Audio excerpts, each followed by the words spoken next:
Hello, everyone. I'm the okayest bassist, and this is not cooperating right now.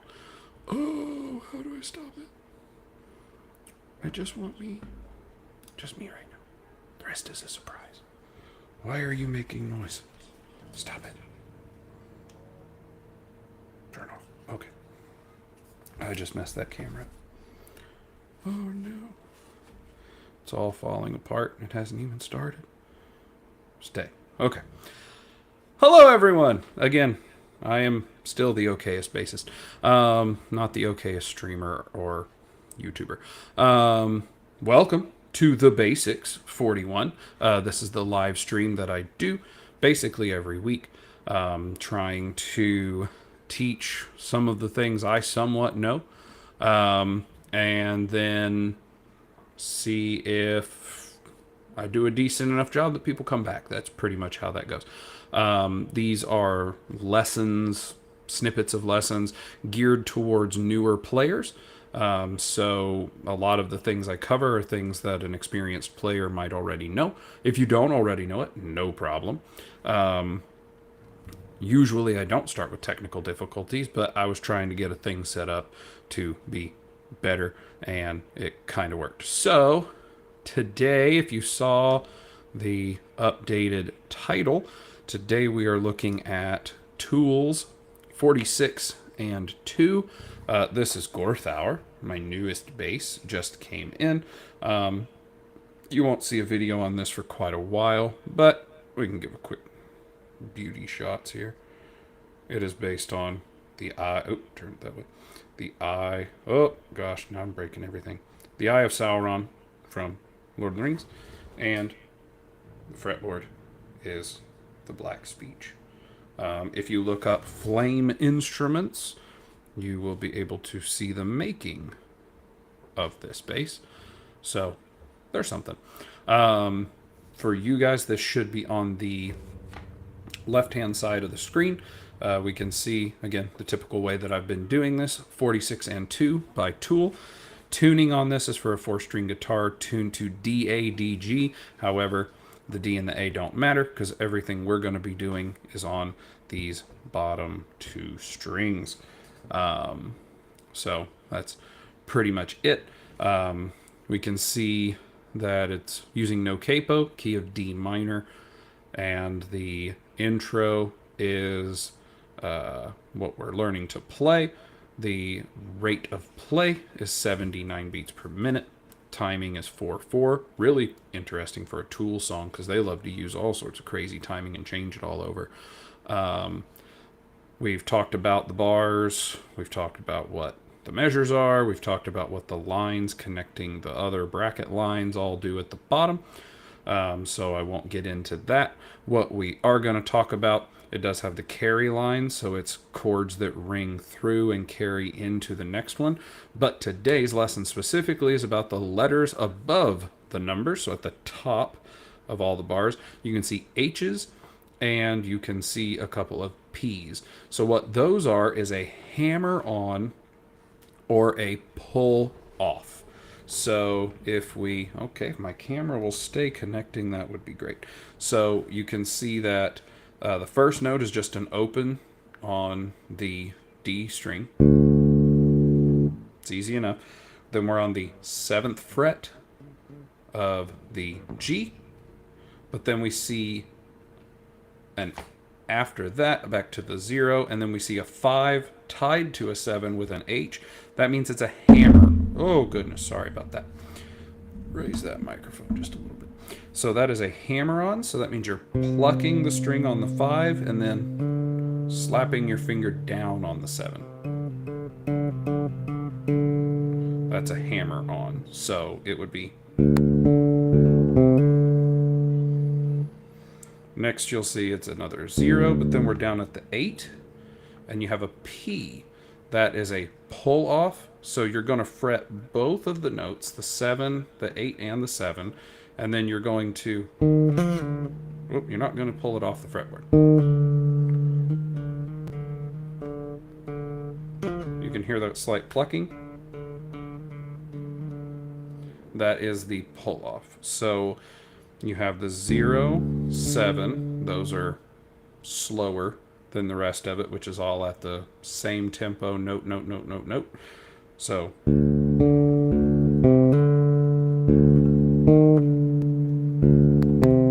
back to the 7-5-7, and then we slide up to we have the open, and then we do the 3-5 with the hammer.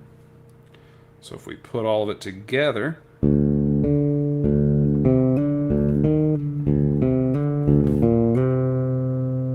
so that was it slow. Do it again one more time. I'll see if I can get in closer. Hopefully that's not washing out.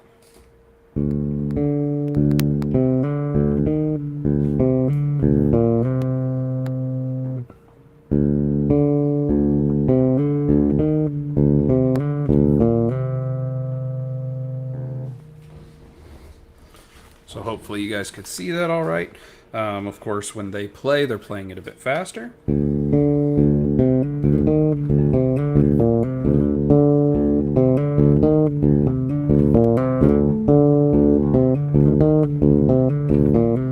So that whole string is played through, as you can see there. It's played through 3 measures. Then it goes slightly different.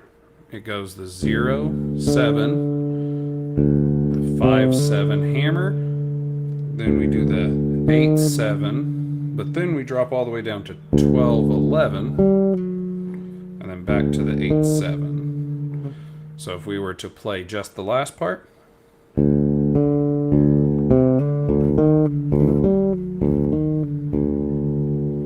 it would loop back to the beginning. So the whole thing together.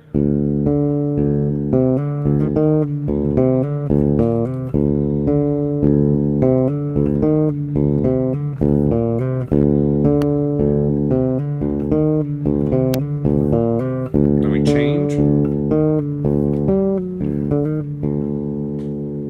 So that would be the entire run all the way through.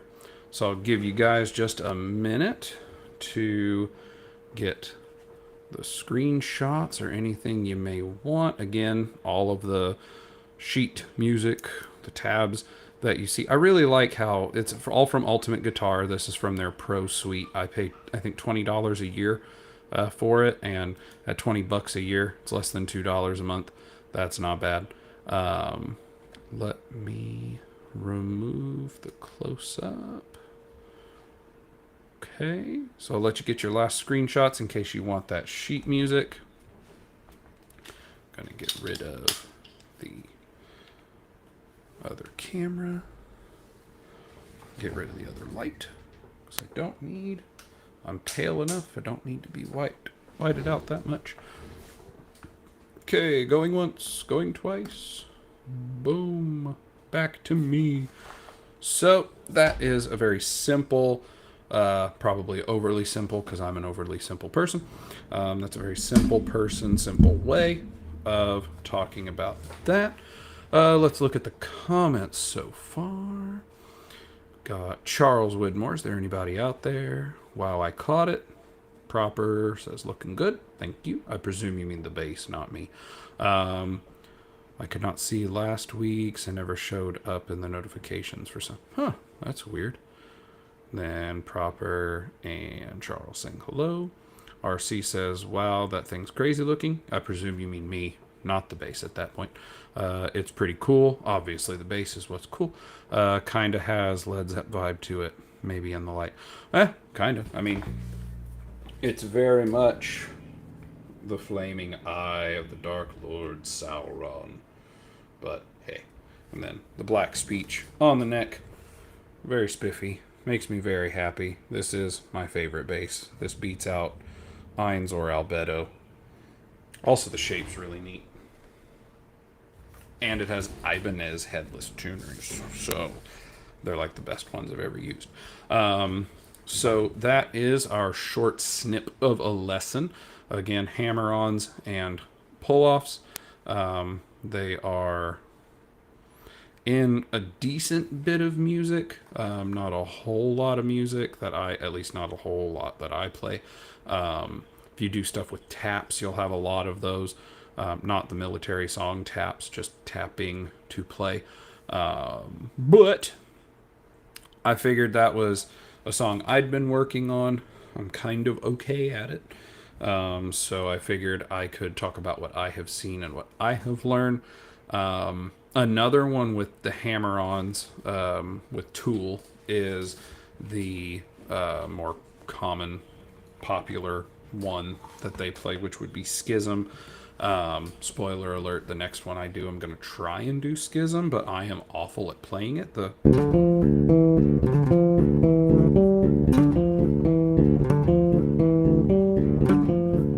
It has like almost a two hammers at the same time. I will try to get, actually, I tell you what, I don't know if I can get that pulled up, but I sure can try. This might break things. Let's see. Did it break things? Am I still there? Can you hear me? I don't know. I don't know if that broke anything. I was trying to get the app to work, and it did not seem to want to load the way I wanted it to load. I was going to try and pull it up just to get the music, because we were already talking about hammer-ons, but for some reason, there we go. I got the browser to load. So Ultimate Guitar, pull that up. Schism. Yes, Schism by Tool. That is definitely the one I wanted. Load it, please. Thank you. Yes. I promise I'm old enough. I'm very much old enough. Riveting content, I know. Yes, sorry. I thought I would split it to another lesson, and then I thought, heck, why not? Okay, well, I told you what I wanted, and then you opened the... Well, it managed to open the app, so that's ultimately what I was trying to get done. Oh my goodness, that is way too tiny. Zoom. Zoom in. Why won't you zoom? Oh my goodness, this is awful. It's so zoomed. It's so tiny. Bluegrass loves hammer-on and pull-offs. Okay. And then my wife says that, I think she loves you, Charles. It's nice of her to say. How do I make... Can I do this? I can't do that. It won't do the thing. Can I make... Okay. Nope. Not that. Okay. Well, I can't pull it up for reasons, I guess. It's just being dumb. That's what's happening. It made all of the stuff super tiny. I guess I can try it. Let's see. All of this should get significantly better when I can finally manage to get... I plan to get a little Mac Mini, and that should make things a lot easier. Hopefully you guys could hear me. I said I'm planning to get a Mac Mini at some point, and that will make it where I can just share my screen. So let's see if that worked. Image, photo library, the tiny itty bitty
Ah, there I am. I found me. Don't worry. So, that is our overly complicated, probably horribly taught, and ridiculously hard to understand hammer on and pull off lesson. Let's see what we got. Ba-da-ba-ba. Charles says, hello, okayest wife. It's good to be loved. Definitely was saying that I love my husband. Oh, okay, I see. Yeah, well, that's not nice. You should love Charles. You should love everybody. I love you, Charles. I love you. I love you, Charles. I love you too, wife. Anyway, what kind of bass is everyone's favorite? Headless, pointy, warlock shape, fender shape, Federa, Ibanez. My favorite shape is this shape that looks like this. That is my favorite shape right now. On the whole, obviously headless. That's kind of the thing I'm known for. Headless. I don't care if they're pointy or round. I like single cut more than any other kind of shape, I guess. I personally prefer shapes that aren't a standard shape. For best, for lack of better terms, I don't like FSOs. I do not like fender shaped objects. If I see a bass that looks like a P bass, I immediately don't want to play that. I don't want anything that shape. It's old. It's been around forever. To me, it's boring. I want to be special. That's what it is. I want to be a special boy. That's pretty much all I got. Like I like things that are unique. I like things that are different. I do love the Fender Meteora. I had one, and if they made the same blue with the white pick guard and a 5-string, I would want one of those. Yeah. I also would love.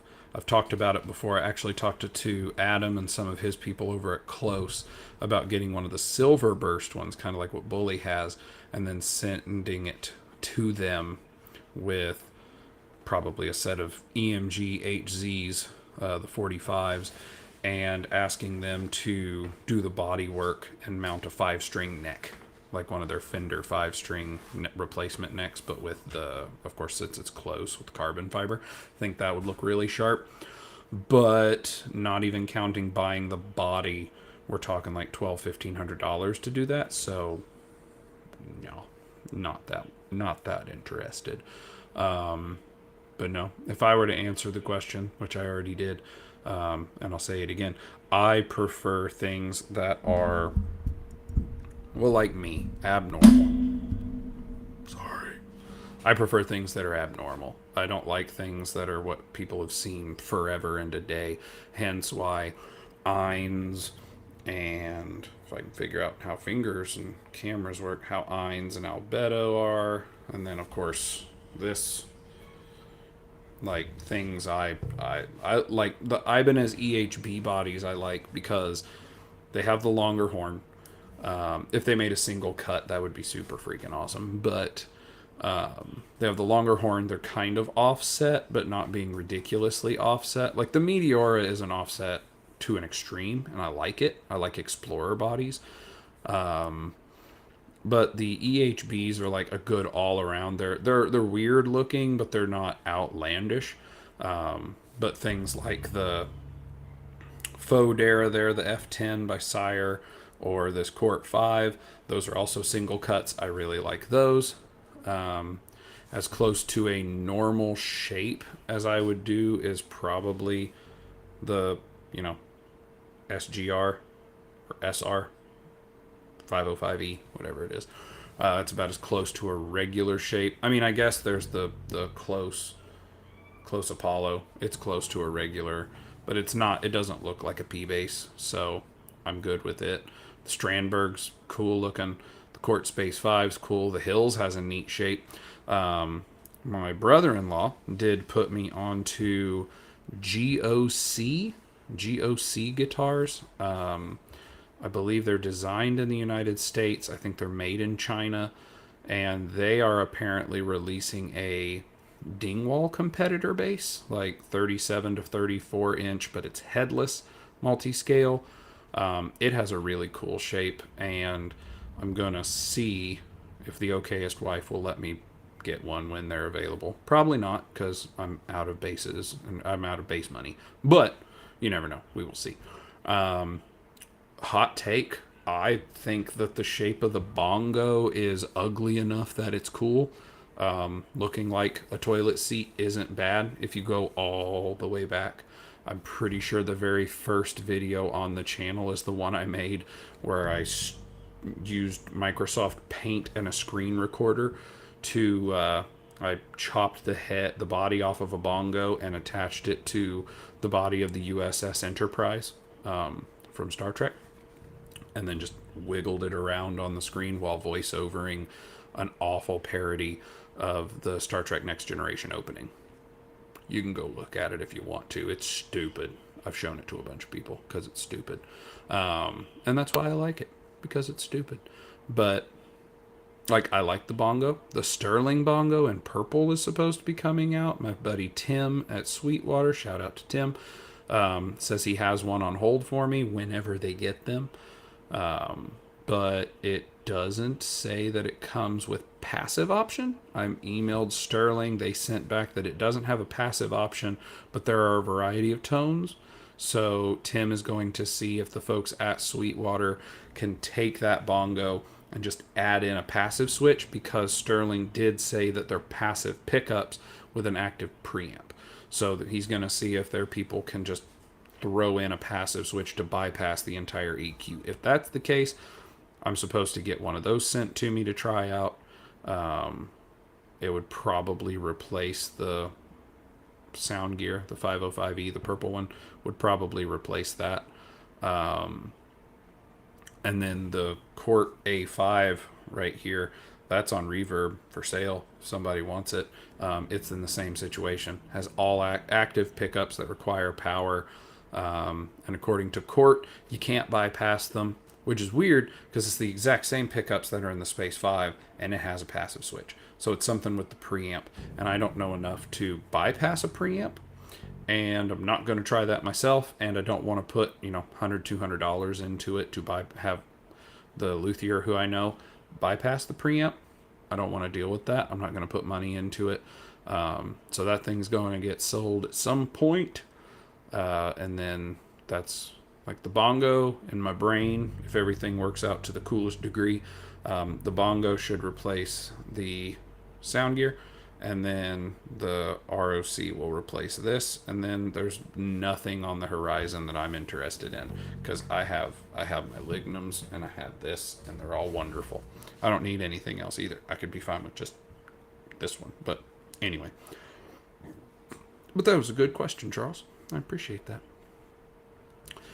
Unfortunately, either everyone else is gone of the 8 people it says are watching, or nobody wants to put a comment, which is okay. Although I do prefer if you'd put comments. I don't care about the algorithm. I just like having something to talk about. And then on the same point, if you have a comment being like a question or anything, if you could put a topic you would like to have covered, that would be cool. Charles was super helpful. I think it was a week or 2 ago, maybe last week. Charles was super helpful and put in like a whole bunch of songs that he thought would be good for lessons. As my luck has it, I don't know basically any of the songs. Where are my cables? I don't know any of the songs basically that he recommended. So I will have to learn those, or at least try to learn those. Be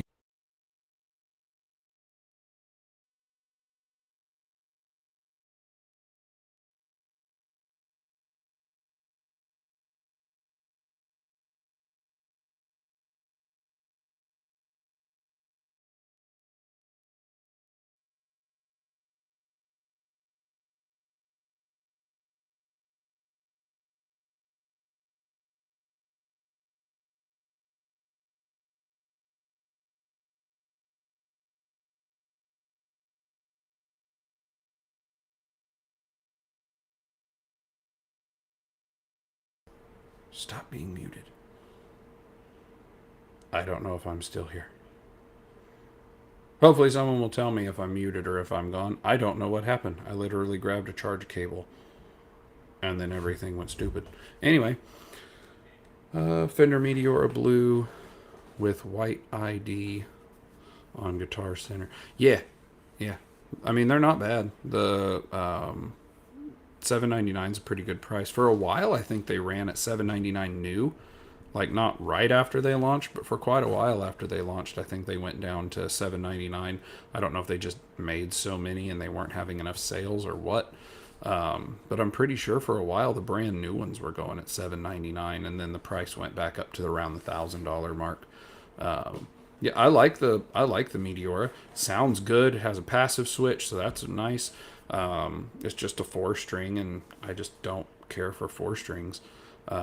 If I happened to, like, if I went to my local shop and they were to have one at a stupid price, like $400 or something, I would probably just try to trade them for it and maybe make one headless just for the fun of it.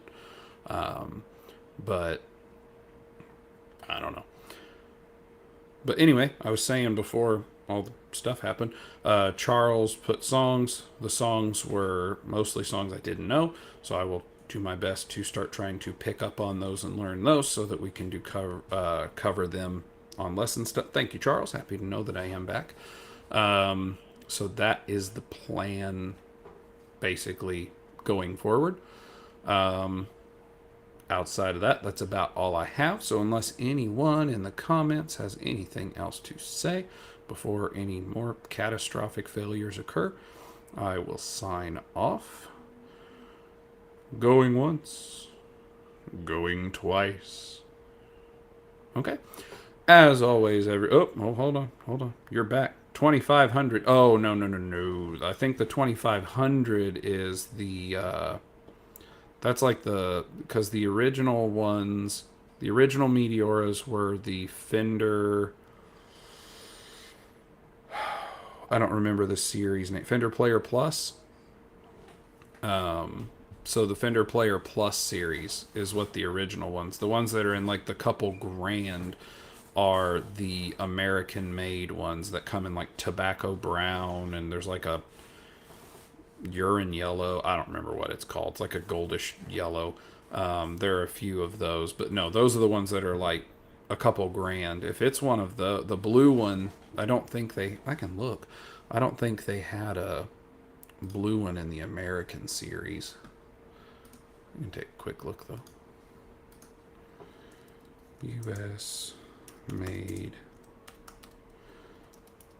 Meteora. Fender, the Meteora guitars. Yeah, the Ultra 2. Bass. Don't show me these guitars. Get that stuff out of here. Where? No, I don't want guitar. Want a bass. Basses. Go to bass. See, I could also share my screen for this too, but I can't. Of course, there isn't an option for the shape. Why would there be a shape option? That would be crazy. Meteora Ultra 2 is the series. And yeah, they only come in 3. They come in, what is the name of this color? Solar Flare, which is like a goldish yellow. Ultra Burst, which is like a tobacco burst. And then Texas Tea, which is a brown. So you have the options of like turd brown, urine yellow, and like the oldest finish in the world, dark going into red into the color of the wood. So those are the things. Those are the 2,500. The blue ones, which I think is their Lake Placid blue is the color name. Those ones were from I think those are made in Mexico. I think those are made in Mexico, and they were the Player Plus series, if I remember right. Oh yeah, did you ever try the Rocksmith? I haven't tried any of them yet. My YouTube was being super weird. It was telling me I was having. It told me I had one comment on the video, but then every comment that you put under your own comment, it was counting, but it wasn't letting me see it. I don't know why. Like I would click on it and I said, show me all comments, and it was only showing me your one comment, and then all your comments underneath, it just wasn't showing me. So I don't know. I don't know what was going on with it. And I finally figured that out.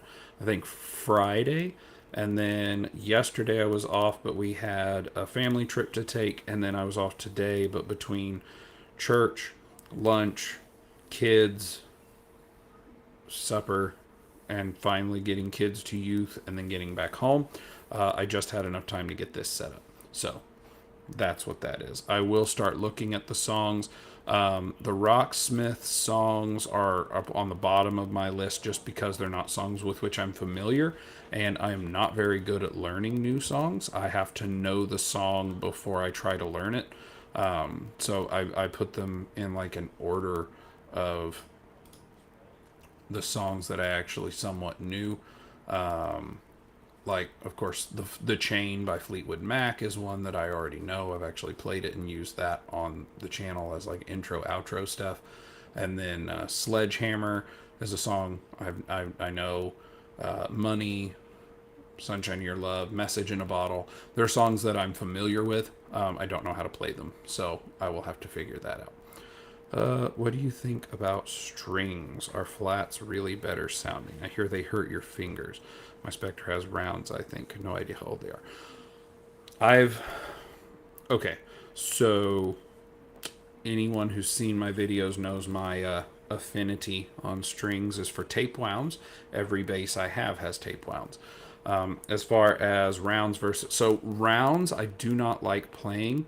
The tactility of a round, the higher amount of abrasion, I do not like. I think they are less comfortable to play, at least in my opinion. I went from rounds. The first thing I ever switched to were flats. I've never heard of them hurting fingers unless it's the tension, because rounds do have a lot more tension. Round wound strings, flats have a lot more tension. Sorry, flats. At least in my experience from the information I know, I almost always buy D'Addario.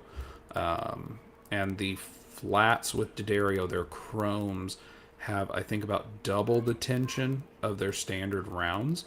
So I like flats. Flats, I have a few sets of them over in my little drawer organizer on my workbench. I do like flats. They do have a nice thing going for them. They sound more dead, is the words I hear. I hear people use. Being hearing impaired, I don't hear a whole lot of nuances on strings, but rounds do give a brighter tone. You're going to get like more treble, more upper mids out of them, whereas flats are a lot more mellow. And then tapes are even more to that extreme where you get even more like of a less brightness to the sound. One of my favorite things about tape wounds is they will help cover up if you're a bad player, because do you hear that? You don't. Metal strings, when they hit frets, will make clicking sounds. You'll have more string noise. You have a whole bunch of string noise if you have rounds, because if you do this, you'll hear a noise. You'll hear the zzz. Flats don't do that, and tapes only have it because there's a slight texture. But it's not anything that'll translate into an electric signal unless you have your gain like cranked. So on strings, I prefer tapes. They are also low tension. They are the most comfortable thing on your fingers as you play, at least in my opinion. Flats are good. There's the ones that came on Albedo were from a company, I think it was like Goro, something like that. I'd have to look it up and see what Gustav said, but they were super slick, like polished, like glass almost. It was crazy. I still switched them for tapes because that was better for me. But I do prefer tapes. If I can't have tapes, I will take flats all day, every day. The only flats with which I'm accustomed, the first ones I used were an Ernie Ball flat, and I want to say it was like orange, like the letters on the package were orange, if that helps. And then chromes. And I use D'Addario for any strings that I buy. One, because they have the point system, and two, because I can go on their website and look at like a bunch of technical specs to see what's the tension. I can get single order strings for the scale lengths. And anytime I've ever had a problem, which is rare, but any of the times I've ever had a problem with a string that came from D'Addario, I've sent them an email, and it's almost always a gentleman named George Santos who gets back to me, and they have always taken care of me. I've never had a time where I've had like the nylon on one of these strings come unraveled, and they haven't just said, "Here, we're sending you a replacement string." So it's really cool for the customer service. So I stick with them, except on my Dingwall, right there. The Dingwall has a custom set of tapes because of its scale length. D'Addario doesn't make one that's that long. So I custom ordered a set from a company called Pyramid out of Germany. They actually make, I guess, sets at one at a time, like the strings one at a time. They don't have like stacks of them, because when they sent it to me, it was like a generic packaging. And they're wonderful. The texture on them is fantastic, and their tension is great. The only other one that doesn't have D'Addario, excuse me, is the Gear for Music. It has a set of Labella tapes, deep talking tapes, I think is what the model thing is. Excuse me. It has them because its scale length on the B, I want to say, is 36 and a quarter. It's like a really, I think it's like 36 and a quarter to 35 and a half or 34 and a half. It's a weird setup. So D'Addario's, the silk ends up coming past the nut. So I swapped them out from that actually to put on Albedo. And then the only other one is my version of Bully's Joker bass, which is the Sound Gear, which has green bubby strings on it, because purple bass, green strings, why not? And there were tapes, and I got them at NAMM for 40 or 45 bucks, which is way cheaper than tapes normally are. But they were at the Labella booth, and they were like, "Yeah, these are on clearance." And I was like, "I'll take a set. Why not?" So that's what I got.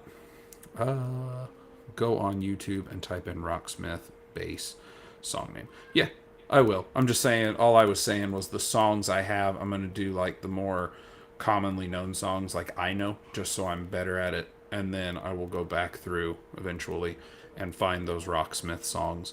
At least that's the plan. Meteor hits the Earth tomorrow. May not happen, but that's the general plan. So, nothing else in the comments. Any comments, questions would be great. If you have a topic, like Chris Volpini and I have gone into string discussions. Johnny Dibble, if anyone doesn't watch his and Chris's podcast In the Pocket, very much recommend it. It's a good one to listen to while driving. Sometimes you kind of need to see the screen, but not always. I listen to it while driving whenever they have them out. I actually won a pedal because I'm a tier 3 Patreon for them. So they're sending me some sort of pedal that I won. It was funny. I just got done telling my kids that as variable statistics go, I hope I don't win the pedal, because then statistically I'm more likely to win when there's a bass. And then it was like a minute later they announced that I was the one who had won it. So he's supposed to send that to me, and he has already promised that he will be on the channel at some point from when we do a BASSics to discuss pedals themselves, because I am not a pedal person. I will have now one pedal. I have one at the church. Well, we have an Aguilar tone hammer, like preamp direct box, but we always just run it as a direct box. And then I did get a Boss OC5 so that we can have the octave up. so that whoever's playing bass, whether it's myself or the other guy, we just have a bit more fill sonically, since we don't have anyone who like plays a lead guitar or anything. We have rhythm, acoustic, and then the bass. So that helps kind of fill it in sonically. And then I'll have this fuzz pedal. So I'll have a pedal now. So he's going to be on. That is the only other thing I have planned beyond doing these simple lessons, which was an amazing recommendation. Thank you very much. For doing like song snippets. It's a thing I had thought of originally, but I'm still not, I know I'm okay. The title of the channel is not a joke. I know I'm okay. I'm not good. I'm not bad. I've played badly plenty, but on the whole, I'm okay. So I just thought no one wanted to learn anything on an okay way to play it when you could learn from someone who knows how to play it well. But apparently some people were fine with it, so there we go. Only other thing, I did put out a community post. It had said how YouTube sent it to me and said that we were at 2,000 hours worth of viewing, and as of right now, checking 226 subscribers. So I'd said it before. Every time we hit 100, I will do some sort of giveaway. The next one at 300, I don't know. I'm gonna probably get some of the okayest bassist shirts made with the logo. Have one made in, whoever wins size. At 400, I might do the same thing. I also have some small like accessories that could work too, like maybe a wireless transmitting system that I've used, or like a rechargeable tuner by Snark. I have one of those here. Some sort of accessory. Actually, what I should do is I have on the newer videos, which won't come out until next year, since this year I've already gotten everything. I did end up getting this. Get that in close. Ooh, infinite loop. Wow. Ceramonic. It is a set of lavalier mics, so I can actually do 2 mics at one time if I wanted. It goes into the Focusrite. I'm still figuring out how to get it to do that and be able to play, because it plugs in using the 1/4-inch jack, which my Focusrite Solo only has one XLR and 1/4-inch, and it's not the dual plug with the like receiver for 3 or the 1/4 in the center. So I'm trying to figure out if I need to just get a 1/4-inch splitter, or if I need to get an XLR to headphone adapter. The adapters, I think the one I found from Rhodes, like $20, so I can spend that. But then the other question is if I need to just wait until I can get something like a 2i2 so that I have the 4 inputs in case I ever need more than that, but that's in the future. The new videos, that one is being used. So actually, the next thing I give away at 300, I'll just grab it.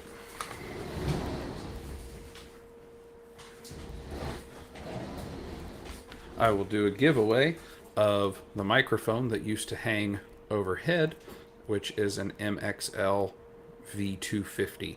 It's a condenser microphone. Works great. Helps if you turn it on. I have learned that. Turning it on definitely works better. So that'll be the next thing. Oh, that's cool. Tone hammer is nice. Dark glass is cool too. See, like, I don't play anywhere live except for the church, so I don't need like a gigging rig. The tone hammer there is great. If it was just a simple direct box, I'd be fine too, because I never use the preamp. Like, it's always off. It's literally always just in direct mode. So there's really no concerns there. And then at home, I either plug into the Glenn Hughes Crush 50, or I use my Positive Grid Spark 2, though usually the Spark is for if I just want to play around with sounds, since it's the modeling amp, or it's used as the speaker for whatever it is to which I'm playing along. I would like to hear some of the cheap pedals. I've read that people use a lot of guitar pedals.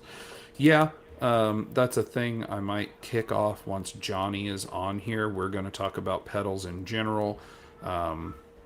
I do plan to ask about like cheap versus expensive. Obviously, there are some places where when you pay more, you get better, whether that's just longevity or whether it's the quality. Johnny's talked on his stuff before about how he might have 3 or 4 drive pedals on one pedal board because they each drive differently of what sound he's looking for. So definitely get into that more. I have absolutely zero interest in building pedal boards and using pedals personally. I like the sound of a bass going in direct. That's it. That's it. If the bass just goes in direct, to me, that's all I need. I want to do things as simply as possible. Everything I've done on the channel so far has just been through an iPad. But I will be getting a Mac Mini in the future, so I can use the iPad as the screen, my existing screen as a screen, just so I can do things like the screen share for the live and process video faster. That's about it. Maybe social bass resources like Bass Talk, Reverb, places like that to find gear and articles. Yeah, I can. Let me put a note of that. Pull up notes. Video. Where are my video lists? There it is. Video ideas. Bass resources / news out. Outlets. There we go. Okay. As always, Charles, I appreciate you. You come up with plenty of good ideas. Maybe you should have the YouTube channel and everybody can tune in and watch you. Maybe one day we'll just have Charles. We'll invite Charles on. Charles, you are hereby invited onto the channel. You tell me if you want to be here or not. If you don't want to be here, that's fine. If you do, I'll find a way to get you a link so that you can join in. We will see Charles's shocking answer. Probably next week. I don't know. Let's see. I keep reading that every bass player needs compressor and a notepad to write down the other one that I forgot. I mean, compressor. So a compressor, if you don't know, the way a compressor works is it takes your signal and it tries to stop anything. My understanding of it, anyway, is it tries to stop anything from peaking. So the Focusrite that I'm using, my microphone is hooked into channel 2, and I can see the output when I'm not talking. The green fades all the way down. When I am talking, like right now, it's very rarely touching the yellow. But when I get loud like that, it redlines. What a compressor does is it makes sure that if you're hitting notes softly, it can kind of elevate those notes so that the way I understand it, it's almost like an auto gain. It tries to keep what's really, really quiet and maybe not the loudest of playing to be heard better, but also keeps you from, when I yelled but just then, it tries to keep you, it will help keep you from hitting a ceiling of so much signal that your system that you're using can't process it. So it just kind of tries to even everything out. When I play with the digital pedals with the Focusrite, when I play with it with the Positive Grid, the Spark amp, compressor really doesn't do a whole lot to me, but I do sometimes run it. One that's also really good to me is a noise gate, because you can, if you have something that's causing hum, if it's causing a buzz, if you have a worry about string noise, especially like in the intermissions between songs, you can run a noise gate and it'll help keep all of that off, because you can just set a threshold of, hey, anything quieter than this, don't play. Just kill that signal. So that's another one that's good. But yeah, amps and effects, we can go over some stuff like that. I don't know a whole lot. Once I get the Mac Mini and I can share my entire screen, I'm going to try to see if there's a way that I can get the Positive Grid software up, because you can go through and change which effect you're wanting, and then you can change the knobs, and then I can give like a live example. So that's also I might as well type that up since I already have this up. Pedal effects with positive grid. So there we go. I am going to go ahead and sign off. We are just over an hour counting the clock getting into it. But then I ended up accidentally starting early. So we're probably at about an hour. So, as always, thanks for stopping. Thanks for stopping by. Thanks for watching. I hope you have a wonderful day. Click. Thank you.